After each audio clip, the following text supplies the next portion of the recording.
حضرت عمر کا بیٹا مصر گیا، وہاں سے کمائی کر کے لایا، تجارت کرنے گیا، لاکھوں کا مال۔ کون سا باپ ہے دنیا میں جس کا بیٹا باہر سے پیسے لے کے آئے تو ابا تفصیل پوچھے کہ بیٹا کہاں سے کمائے، کہاں سے لایا، کتنے ملے، کیوں آئے؟ کون سا باپ تفصیل پوچھتا ہے؟ ابا تو کہتا ہے لا صحیح، اور تعریفیں کرتا ہے میرا بیٹا بڑی کمائی کرتا ہے۔ کبھی پوچھا ہے اس سے کہ ڈیوٹی صحیح دیتا ہے کہ نہیں؟ کبھی پوچھا ہے کہ تو ایمانداری کی روزی لاتا ہے کہ حرام کی کماتا ہے؟ یہ باپ کی ذمہ داری ہے، یہ اماں کی ذمہ داری ہے۔ پھر کہتا ہے بیماری کیسے آ گئی، پریشانی کیسے آ گئی؟ تو نے کبھی سوال کیا اپنی اولاد سے؟ حضرت عمر فاروق رضی اللہ تعالیٰ عنہ کا بیٹا مصر سے پیسے کما کے لایا تو جناب عمر نے بلایا، فرمایا بیٹے اتنی تو تیرے پاس راس ہی نہیں تھی، تھوڑے سے تو پیسے لے کے گیا تھا، اتنی کمائی کیسے ہو گئی؟ اتنے تو پیسے نہیں تھے صاحب، کہاں سے کمائی لائے؟ اس نے کہا ابا جی وہ جو میرے چچا ہے نا مصر کے گورنر، آپ کے دوست، انہوں نے میری مدد کی ہے۔ فرمایا جتنے لوگ گئے تھے سب کی ہے مدد اس نے؟ کہا نہیں صرف میری کی۔ فرمایا تیری کیوں کی؟ تیری کیوں کی؟ کہا حضور آپ کے دوست ہیں۔ فرمایا چپ کر، حضور انہوں نے مجھے اتنے پیسے دیے، میں نے کاروبار میں ڈالے تو نفع آیا تو میں ان کی رقم دے کے۔ فرمایا خاموش ہو جا، باقی جتنے لوگ گئے تھے سب کی مدد کی اس نے؟ کہا نہیں حضور صرف میری کی۔ فرمایا اس نے تیری مدد نہیں کی، اس نے خلیفہ کے بیٹے کی مدد کی، اس لیے کہ وہ خلیفہ کو اپنے حق میں نرم کر سکے۔ فرمایا آدھا مال تیرا ہے، آدھا مال غنیمت کا ہے، مال خزانہ کا ہے، مسلمانوں کا ہے، اس لیے کہ تو جو وہاں سے مال کما کے لایا ہے وہ اپنے باپ کے خلیفہ ہونے کی وجہ سے کما کے لایا ہے، لہذا رکھ ادھر۔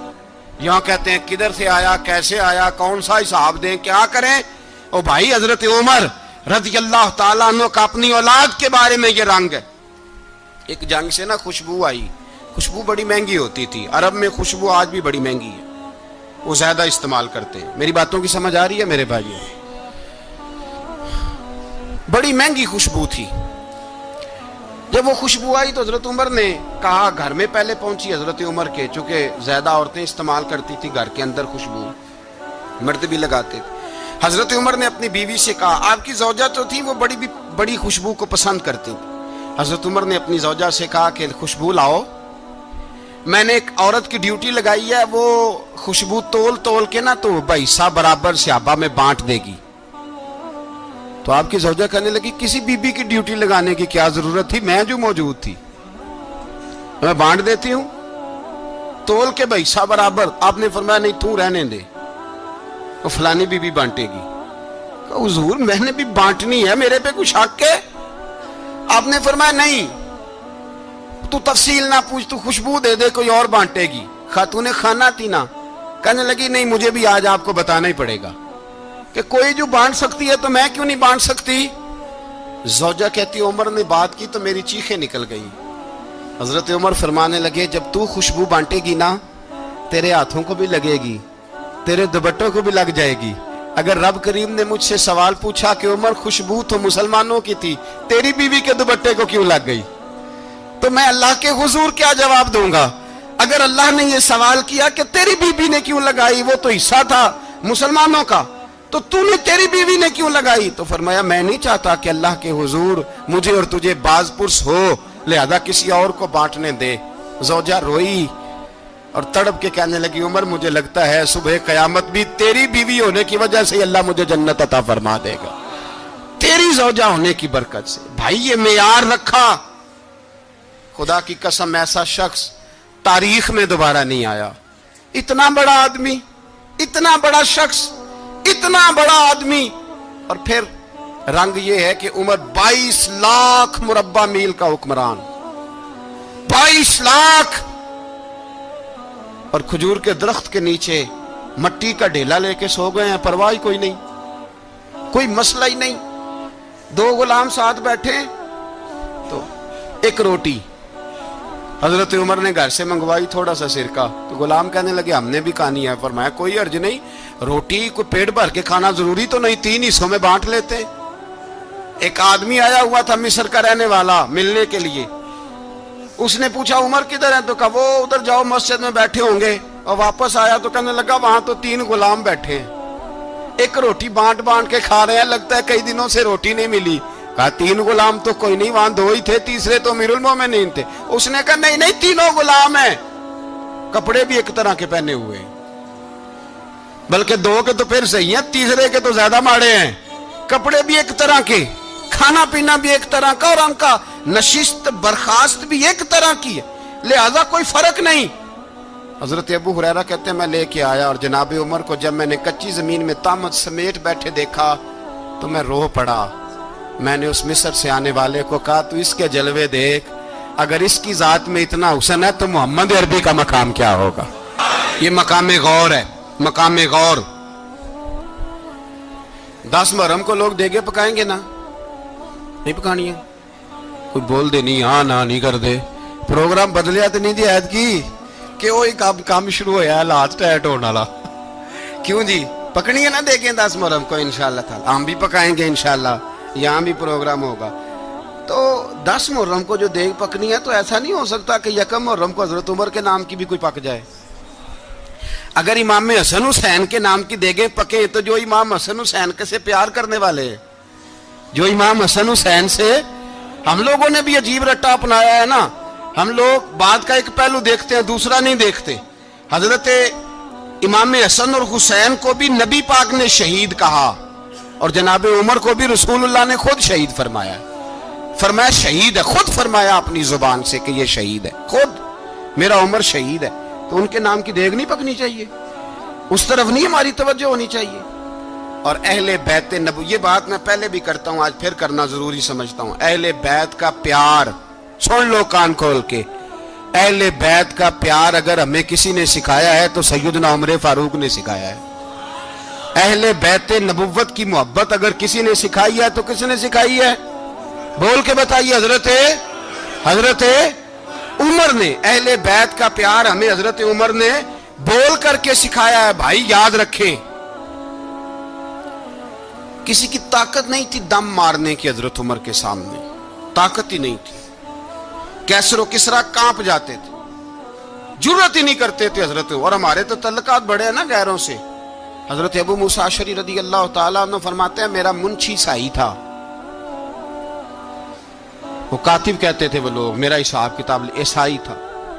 تو فرماتے ہیں ایک دن میں نے وہ سارا حساب کتاب لین دین کے حضرت عمر کو دکھائے تو فرمانے لگے جس نے لکھے ہیں اس کو بلاؤ. کہنے لگے ضرور مسجد نہیں آ سکتا. کیوں نہیں آ سکتا؟ کہنے لگے وہ عیسائی ہے. کہتے ہیں حضرت عمر جلال میں آ گئے. آپ فرمانے لگے جنہیں رب دور کرتا ہے تم کیوں قریب کرتے ہو, جنہیں اللہ دور کرتا ہے. فرمایا تم غیروں کو اگر عہدے دو گے تو اپنوں کا کیا بنے گا, اگر تم غیروں کو عہدے دو گے تو اپنوں کا. یہ سوچ ہے جو آج برما کے مسلمانوں کے لیے بھی ضروری ہے. کہا اگر تم غیروں کو عہدے دو گے تو اپنوں کا. ہم نے غیروں کو عہدے دیے تو دیکھا نا اپنے کس طرح کاٹے جا رہے ہیں. غیروں کو جو عہدے دے دیے یارانے سارے غیروں سے, روز دعویٰ ہوتا ہے چین ہمارا سجن ہے, چین ہمارا دوست ہے. او بھائی دوست ہے تو اس سے کہو نا کہ برما تو تمہاری ایک چھوٹی سی ریاست ہے, چین کے بغیر تو وہ سانس بھی نہیں لے سکتا. اس کو کہو نا اس حکومت پہ دباؤ ڈالے. لیکن ہم لوگوں نے غیروں کو عہدے دیے تو اپنے پس گئے. حضرت عمر کہتے تھے ذمی کا ہم ادب کریں گے, ذمی کافر کا ہم, ایسا کافر جو مسلمان ریاست کو قبول کرے, بدامنی نہ پھیلائے. ایک آدمی کو آپ نے دیکھا آنکھوں سے نابینا ہے اور بھیک مانگ رہا ہے, تو حضرت عمر کو نظر آ گیا. فرمایا کون ہو؟ اس نے کہا میں یہودی ہوں. فرمایا بھیک کیوں مانگتے ہو؟ کہا جب تک تندرست تھا مسلمانوں کو جزیہ دیتا تھا, بوڑھا ہو گیا ہوں کیا کروں. حضرت عمر نے گھوڑے کی پشت پہ بٹھایا, کافر کو گھوڑے کی پشت پہ بٹھایا اور بٹھا کے مدینے لائے. حضرت علی شیر خدا وزیر خزانہ تھے. فرمایا علی اس کا وظیفہ جاری کرو. کہا یہ کون ہے؟ فرمایا یہ یہودی ہے لیکن یہ ہمیں جزیہ دیتا رہا, بوڑھا ہو گیا بیچارہ, بھیک مانگنے پہ مجبور ہے, ہماری حکومت کے اندر رہتا ہے, اس کا پورا وظیفہ جتنا خرچہ اتنا وظیفہ لگاؤ. حضرت علی کہتے ہیں میں وظیفہ لگا رہا تھا اور وہ میرے نبی کا کلمہ پڑھ رہا تھا, وہ رسول اللہ کا کلمہ پڑھ رہا تھا. یہ مزاج, یہ نہیں کہ کافر. حضرت عمر نے گورنروں کو خط لکھے تھے کہ زبردستی کسی کو مسلمان نہیں کرنا, جہاں ان کی عبادت گاہیں بنی ہو گرانی نہیں, کوئی مندر کوئی گرجا ضائع نہیں کرنا. اسلام سب کو جینے کا موقع دیتا ہے, پر بے ایمانو ظالموں بدذاتو تمہیں یہ کہتا ہے کہ ہم تمہیں جینے کا موقع دیتے